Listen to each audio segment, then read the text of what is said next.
Muchas gracias por acompañarnos hoy en esta entrevista con la maestra Alma Mejía González. Muchas gracias, maestra, por recibirnos hoy para poder entrevistarla sobre varias cosas que nos interesa preguntarle. La maestra Alma Mejía es licenciada en Lengua y Literatura Hispánica por la UNAM y maestra en Literatura Hispánica por el Colegio de México. Es profesora investigadora de tiempo completo por nuestra casa de estudios y es coordinadora de la colección Déjame que te cuente. Sus líneas de investigación se concentran en la literatura española del siglo de oro y la producción narrativa del siglo XIX. Pues nos da mucho gusto estar aquí hoy.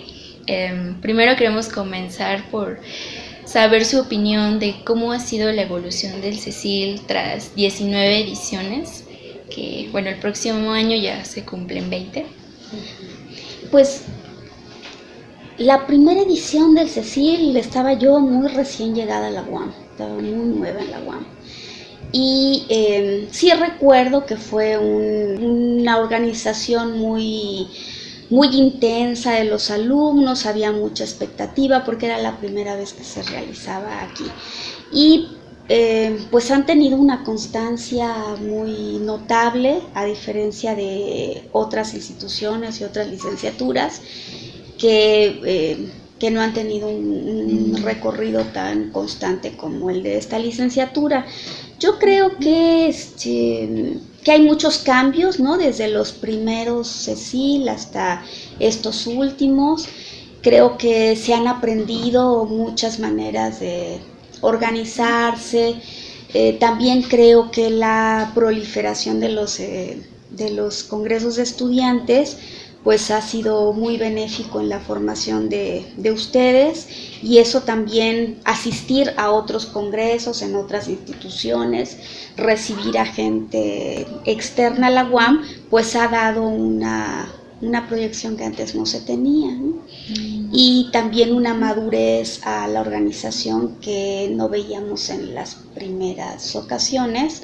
Claro. Sin que esto quiera decir que no fueron muy buenos congresos, y también para nosotros ha sido muy revelador siempre pues conocer lo que ustedes están haciendo, oír los comentarios que les hacen sus compañeros, personas que vienen de otras instituciones y los propios profesores, ¿no?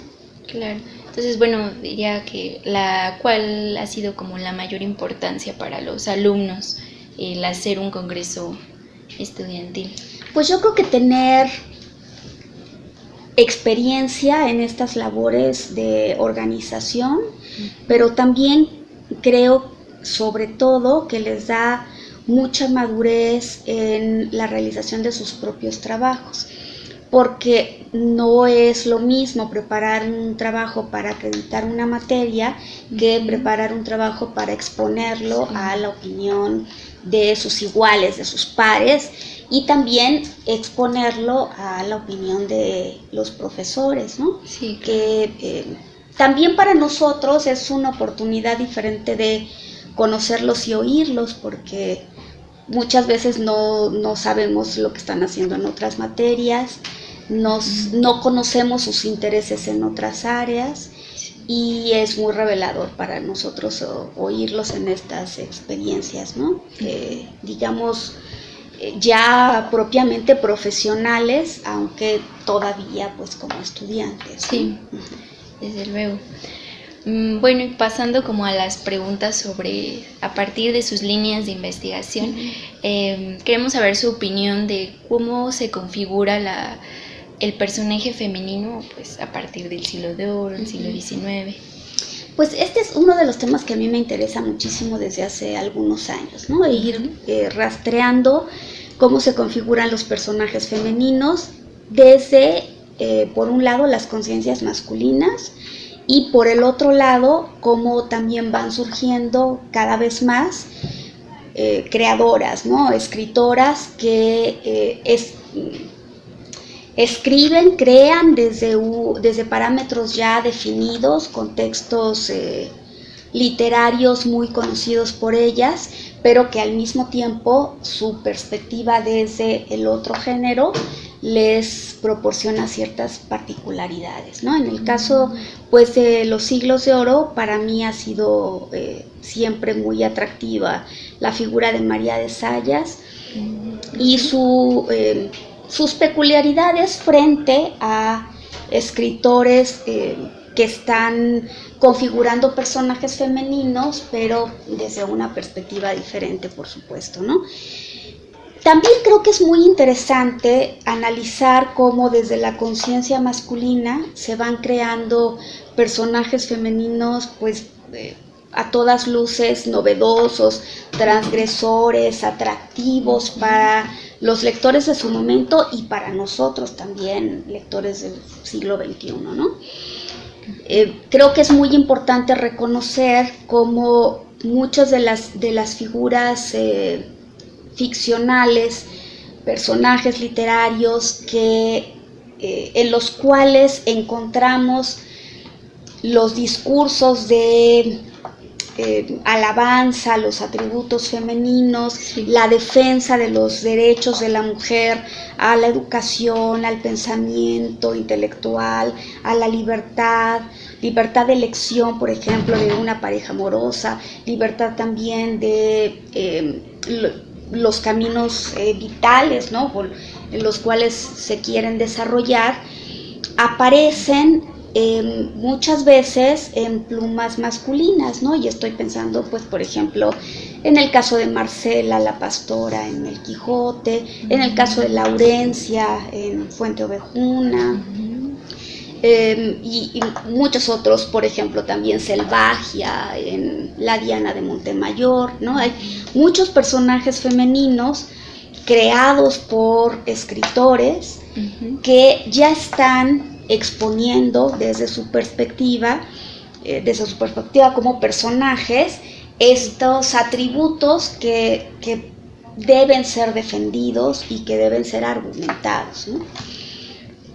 Creo que ese recorrido, ese camino es muy importante conocerlo, ¿no? Y encontrar también las coincidencias y las divergencias entre distintos autores y también la postura de las autoras, ¿no?, que van surgiendo poco a poco.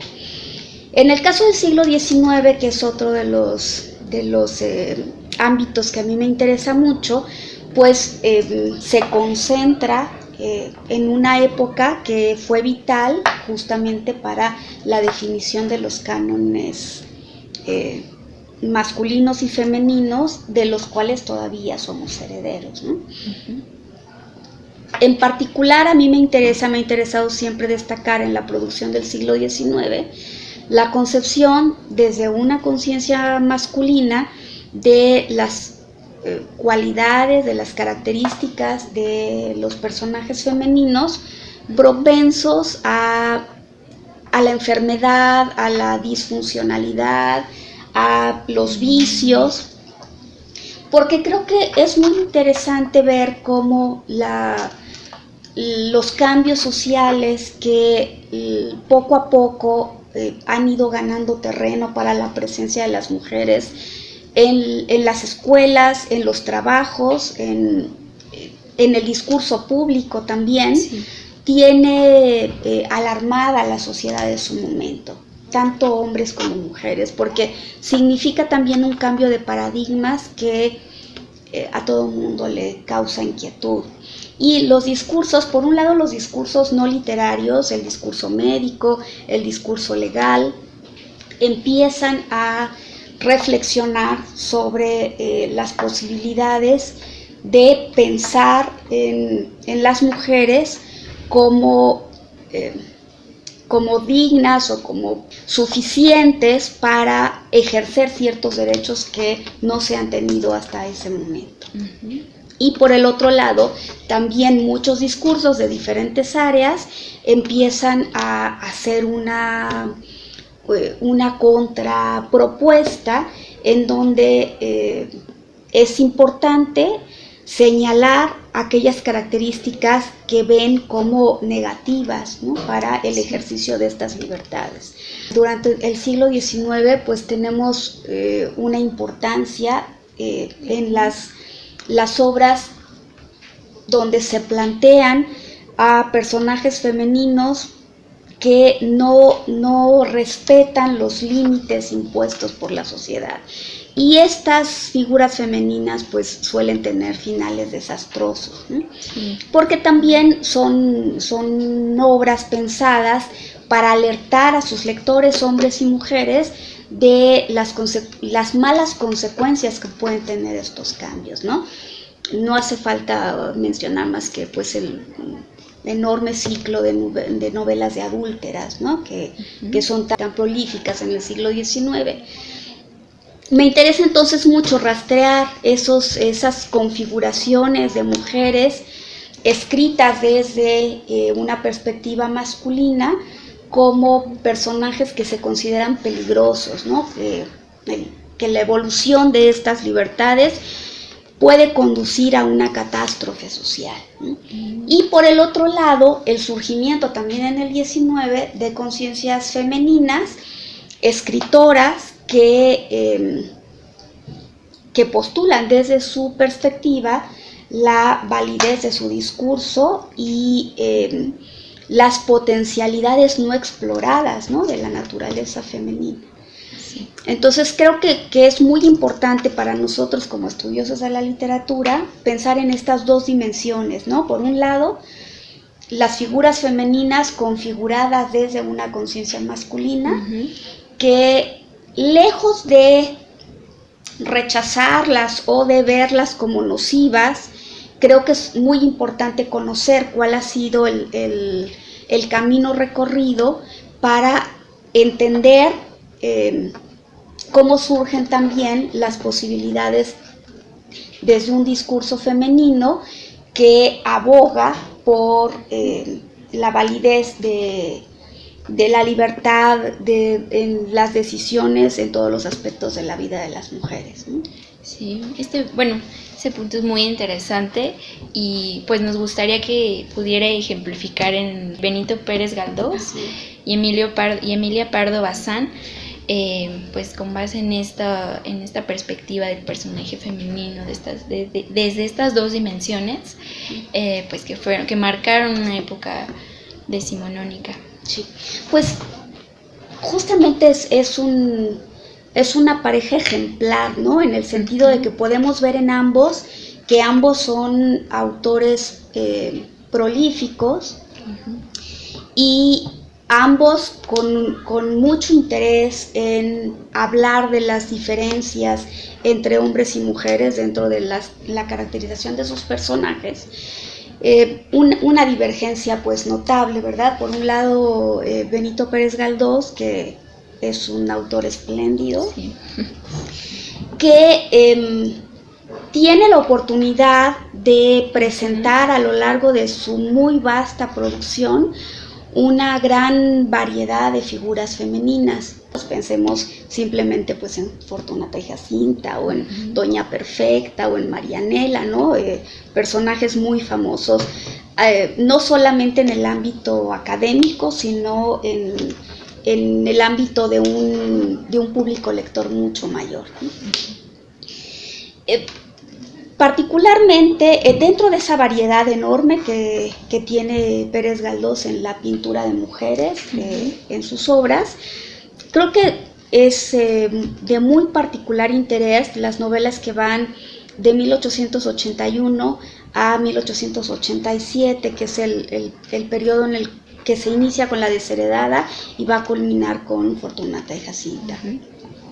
Y en donde, haciendo eco también pues de una escuela narrativa francesa muy importante, inglesa también, pero en cuanto a la pintura de las mujeres mucho más interesante la francesa, Pérez Galdós está ensayando por un lado diferentes formas narrativas y por el otro lado diferentes posibilidades de pintar personajes, de configurar personajes, tanto masculinos como femeninos. Y de un particular interés también pensar en el concepto de enfermedad, tanto para los personajes como para las sociedades en sí, ¿no?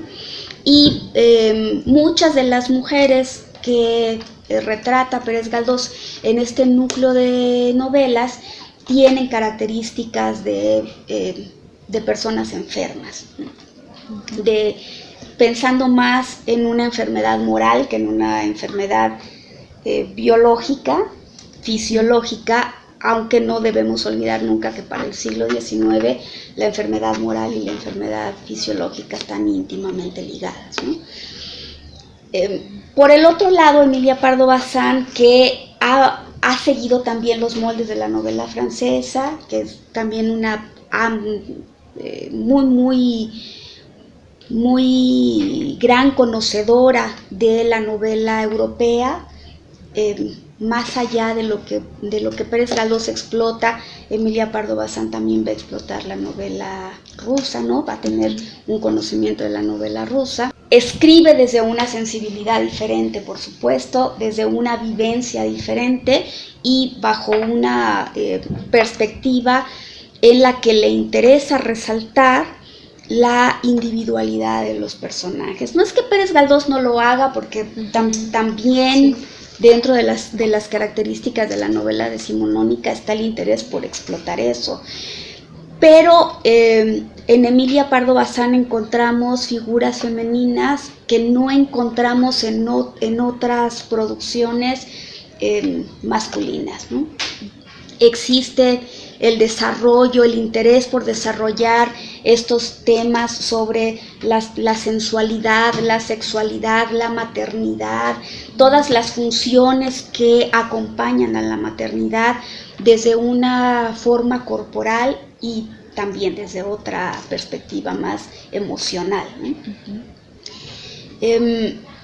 Creo que es muy importante revisar a estos dos personajes, escritores, que son escritores muy trabajados ambos, claro, pero que sin duda le ofrecen al lector de este momento, por el peculiar momento histórico por el que estamos atravesando nosotros en esta confrontación de géneros sexuales, una visión muy amplia de el momento en el que surgen muchos de los problemas o inquietudes por las que estamos atravesando en este momento, ¿no? Sin duda, en México hay que leer a los autores del siglo XIX. Se está leyendo mucho a los autores mexicanos del XIX, sí, felizmente. Estamos leyendo menos a los españoles del siglo XIX por razones obvias en las que no voy a entrar en este momento, pero que creo que vale la pena releerlos bajo nuestra propia perspectiva, ¿no? Y quiero decir también que Emilia Pardo Bazán pues es la escritora más famosa de España del siglo XIX. Pero no es la única, ¿no? Hay un conjunto de escritoras que podemos conocer a través de mucho trabajo de archivo que se está haciendo en este momento, archivo periodístico, y también de publicaciones que desaparecieron en el siglo XIX, muchas antologías de poesía femenina que no se volvieron a editar, ¿no? Tuvieron una edición del siglo XIX y no se volvieron a hacer, y que en estos momentos se están rescatando. Dramaturgas también, que quizá no nos gustan tanto porque no responden a la configuración de mujeres revolucionarias que después tuvimos en el siglo XX, pero que sin duda marcan el inicio interesante de esa lucha por hacerse un nombre en la literatura, ¿no? Es también el momento en el que están peleando Emilia Pardo Bazán, pero también otras mujeres, por su derecho a pertenecer a las academias literarias, ¿no? Por el derecho de hablar frente a hombres, ¿no? Y también conocemos la reacción masculina y también pues en ciertos ámbitos femenina a ese reclamo, ¿no? La resistencia que oponen las sociedades en general para dejarles ese espacio, ¿no? Las mujeres en el siglo XIX, en España particularmente, que es el ámbito que yo conozco, pues están bien para ir a leer poesía, ¿no? ¿no? Y además poesía muy particular, en donde se exaltan pues ciertas visiones que se consideran predominantemente femeninas, pero no para escribir otro tipo de literatura, ¿no? Entonces es un camino muy interesante que yo creo que sin duda hay que conocer. Sí, desde luego. También nos gustaría que nos platicara un poco sobre su labor editorial aquí en la UAM, que es coordinadora de la colección Déjame que te cuente. Si nos pudiera contar cómo es que inicia esta colección, cuál es su propósito, y que, nosotros sabemos que varios autores han adaptado los clásicos españoles para un público juvenil.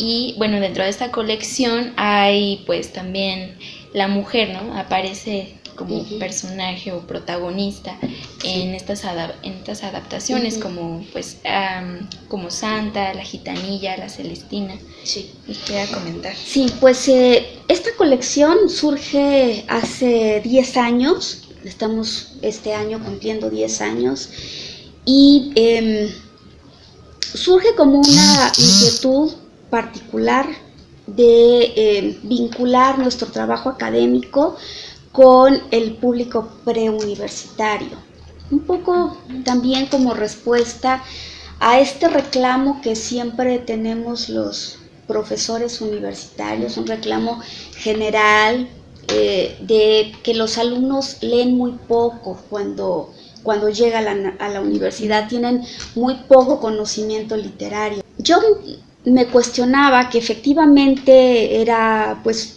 una cuestión repetitiva, no solamente en el área de literatura o humanidades en general, sino en la universidad en general, en todas las áreas de la universidad.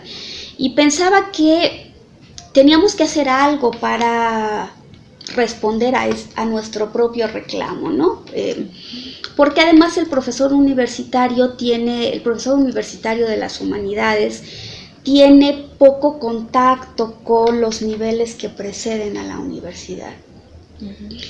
Y pensando también, y como una confesión personal, debo decirles que pues conocí la literatura escrita para niños, adaptada para niños también, pues por mi experiencia materna, ¿no? Cuando mi hija empezó a leer cuando empecé yo a leerle a ella, mucho antes de que ella supiera leer, y después cuando siguió en este aprendizaje, me di cuenta que los académicos podíamos ofrecer un buen corpus de adaptaciones a ese público universitario, partiendo de que el profesor de literatura conoce perfectamente los textos que enseña y además generalmente somos enamorados de esos textos, ¿no? Es decir, tenemos un vínculo de gusto, de pasión, de coincidencia emocional con un texto, con un grupo de textos. Entonces me parecía que el profesor que enseña y que investiga y que publica investigaciones sobre una serie de textos, pues era el adaptador más propicio para llegar a ese público. Uh-huh. Sabemos además, porque hemos enseñado durante muchos años esos textos, qué son las cosas, cuáles son los personajes, los discursos, las anécdotas narradas que más emocionan al público joven, porque pues a ustedes los recibimos a los 18 años en la universidad, es decir, muy cerca de la adolescencia, ¿no? No son adolescentes ya, pero muy cerca de la adolescencia. Y entonces sabemos cuáles cosas les entusiasman, cuáles los emocionan, y me pareció que podíamos explotar, ¿no? ese conocimiento que tenemos de los textos para llegar a un público infantil juvenil, ¿no? Y así surgió esta colección. Yo tuve pues una batalla de algunos años para que la universidad pensara que era un proyecto que le correspondía hacer a la universidad, porque no tenemos muchos años en este camino, ¿no? Es decir, la literatura, el auge de la literatura infantil y juvenil es pues reciente, ¿no? De unas décadas hacia esta parte. Y las universidades todavía no habían entrado de lleno en aquel momento en este ámbito, cosa que ahora ya tenemos prácticamente en muchas universidades de todo el mundo, incluidas las mexicanas, a sus académicos trabajando en este ámbito, ¿no? Finalmente, cuando la UAM acepta este proyecto, empezamos a trabajar explotando justamente el conocimiento de los profesores universitarios. Empezamos por Iztapalapa, por los profesores de Iztapalapa, particularmente de letras y de historia, y después gente de otras instituciones vino a colaborar con nosotros. Pues para mí de forma muy satisfactoria, porque esto significaba que efectivamente esto podía ser funcional y podía entusiasmar a gente muy importante, ¿no? Ahora les platico un poco que, por ejemplo, tenemos un texto muy importante que es que se llama En defensa de una vocación, que está adaptado de la respuesta a Sor Filotea de la Cruz, de Sor Juana, hecha por pues dos grandes especialistas en Sor Juana, que son la doctora María Dolores Bravo y la doctora María Águeda Méndez.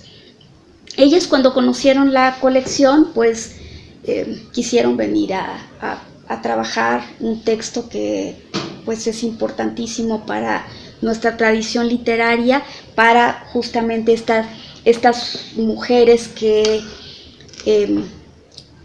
escriben, que producen no solamente textos literarios, sino también textos de argumentación en defensa de las cualidades femeninas, etcétera, de la inteligencia, de la libertad para decidir el ejercicio de la vida. Y un texto que pues para nada podría ser considerado apto para un público infantil juvenil, ¿verdad? Pero que ha resultado de un éxito sorprendente en las secundarias, ¿no? Donde han trabajado mucho con este libro y donde los jóvenes lectores se identifican mucho con los argumentos expuestos por Sor Juana, ¿no? Tenemos también este otro, que ha sido también uno de nuestros números más exitosos, de nuestros libros más exitosos, que se llama La niña de Comitán y los brujos de Chactajal, que es una adaptación de Balún Canán, hecha por la doctora Luz Helena Zamudio, pues gran conocedora del texto, y que además entró justamente por este aspecto que a ustedes les interesa, que es la configuración de un personaje femenino, de la niña de Comitán, ¿no? Esta adaptación expone justamente su vulnerabilidad por ser mujer, ¿no? Dentro de una familia y dentro de la sociedad. Y también hemos tenido experiencias muy gratas con este texto, porque las profesoras de quinto año de primaria que han trabajado con este texto, nos han platicado que es un tema que conmueve muchísimo a niños y niñas a partir de esta diferencia que en las familias se establece entre hijos e hijas, ¿no? Muy interesante. Luego tenemos, no los tengo aquí todos, he escogido algunos que hablan justamente de mujeres.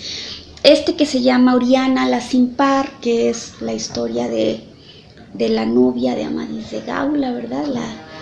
La dama de Amadís, que ha hecho la doctora Lucila Lobato, egresada de la UNAM, que trabaja ahora en una universidad en Colombia, y que expone los primeros capítulos de la Amadís de Gaula, en donde se establece el conocimiento y la relación amorosa de Oriana y Amadís, ¿no?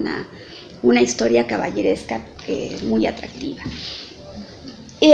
Santa, boceto de una historia, que también pues a ningún papá se le ocurriría comprarle Santa a sus niños de 10 o 12 años, que es un texto en el que Agustín Cadena, que es el adaptador, que también egresado de letras inglesas de la UNAM, y ahora profesor de literatura española, mexicana, bueno, hispánica en general, en una universidad de Hungría,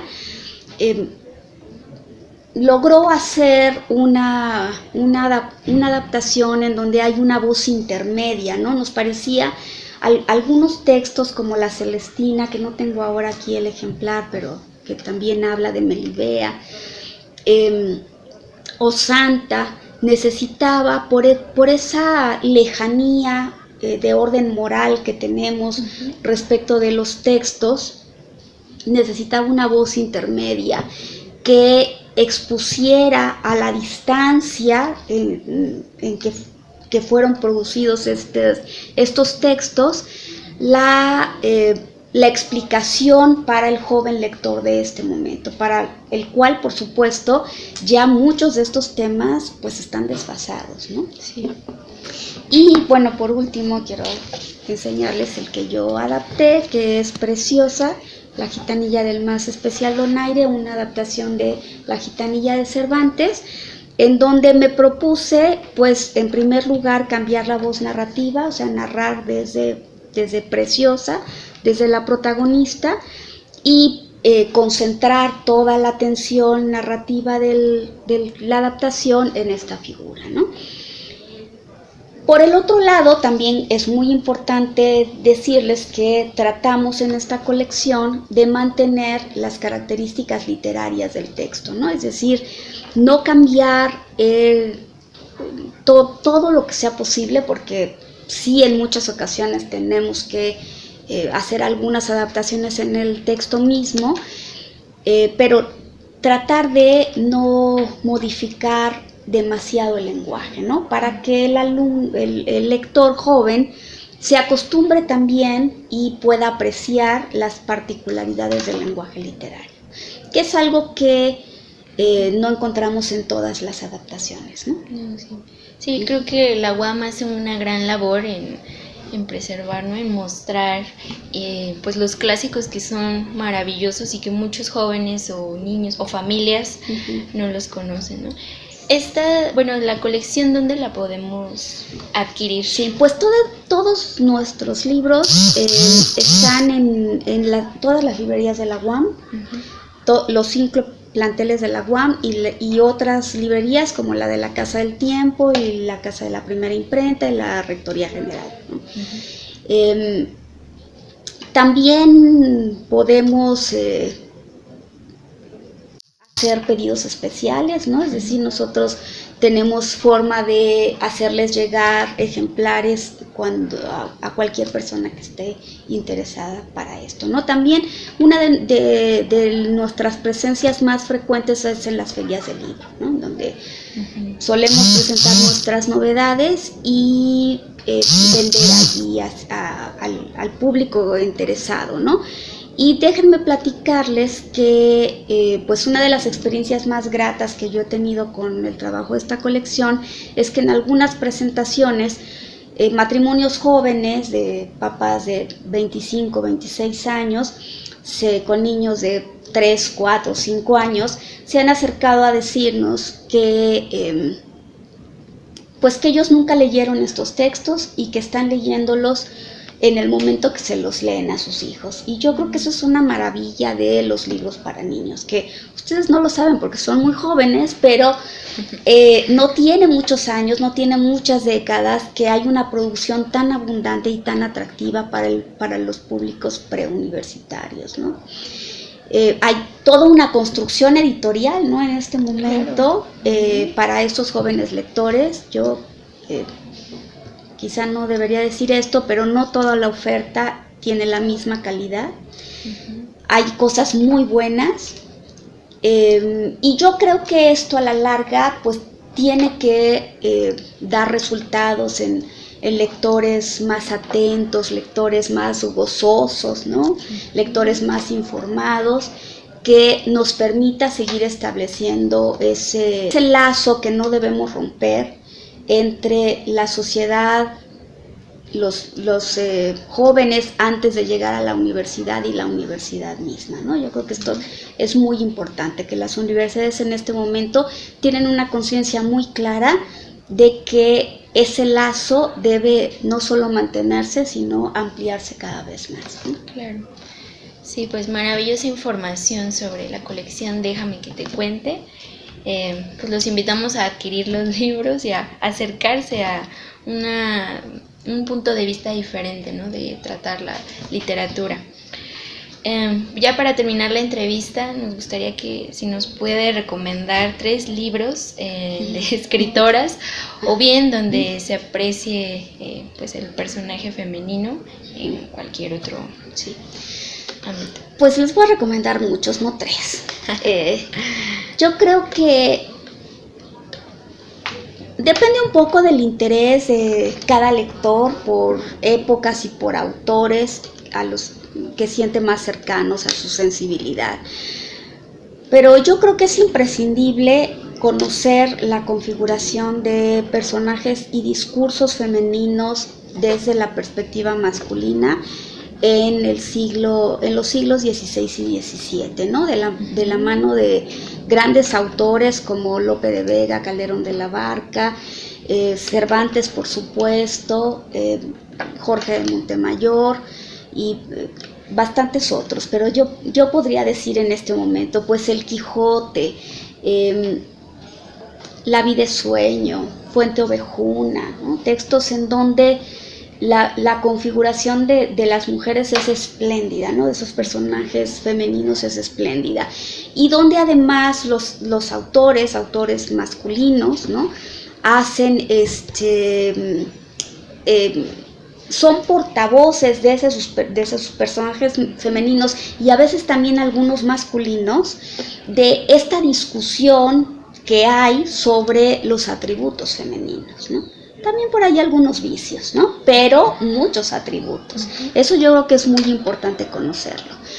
Y en este momento, por supuesto, leer a María de Zayas, ¿no? Junto con estos autores, leer a María de Zayas, a las novelas amorosas y ejemplares y Los desengaños amorosos. Esa colección de 20 relatos que están, pues, empapados de una nueva visión, no solamente de los personajes, sino también de las formas de narrar.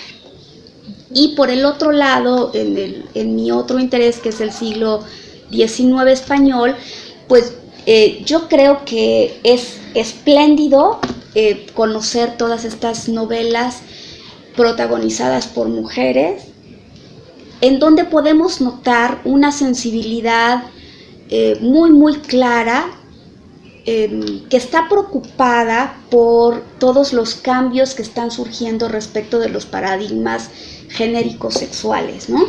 Y allí, pues particularmente las novelas de adúlteras, ¿no? Pues las más famosas, que quizá ya las leyeron, pero a lo mejor no, como Ana Karenina, como Madame Bovary, como La Prima Bête, por ejemplo, Germine Lacerteau, es decir, novelas que fueron el paradigma en donde bebieron no solamente los españoles, también muchos hispanoamericanos del siglo XX, ¿no? Y siguen siendo, ¿no?, estas novelas paradigmáticas para los lectores del siglo XX. Y en España, pues por supuesto, estas novelas que les he recomendado de Pérez Galdós, y en particular la de Seredada y Fortunata y Jacinta, la de Bringas quizá también, leer los relatos cortos de Emilia Pardo Bazán, como La Dama Joven, como Un viaje de novios, ¿no?, en donde doña Emilia va dejando escapar también este relato de la violencia hacia las mujeres, ¿no?, también de una manera muy particular, que creo que para nuestro momento es muy importante conocer.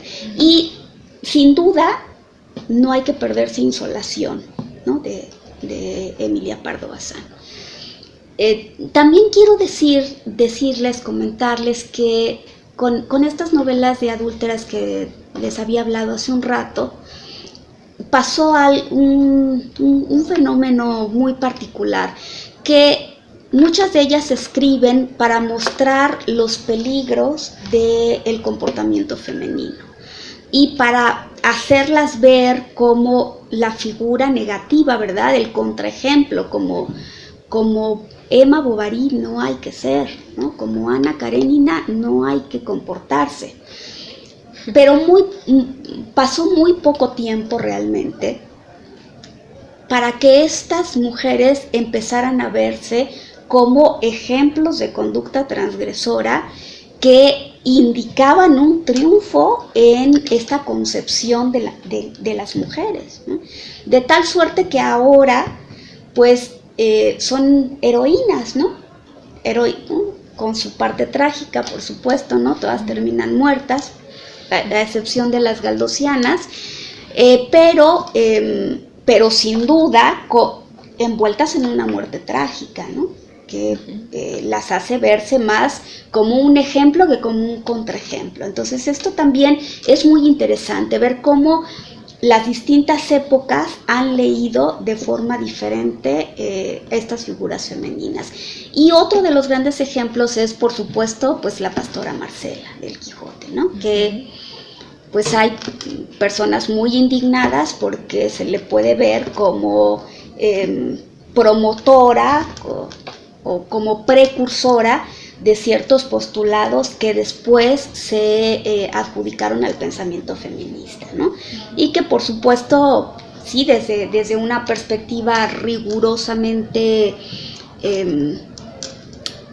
rigurosa, pues, no podríamos decir que Marcela es una feminista, ¿no? Tampoco podemos negar que muchas de las cosas que Marcela está diciendo después tomaron sentido en un discurso francamente feminista, ¿no? Entonces, bueno, no podemos tampoco perder de vista que las diferentes épocas literarias e ideológicas también han interpretado a estos personajes femeninos desde distintas ópticas, ¿no? Claro.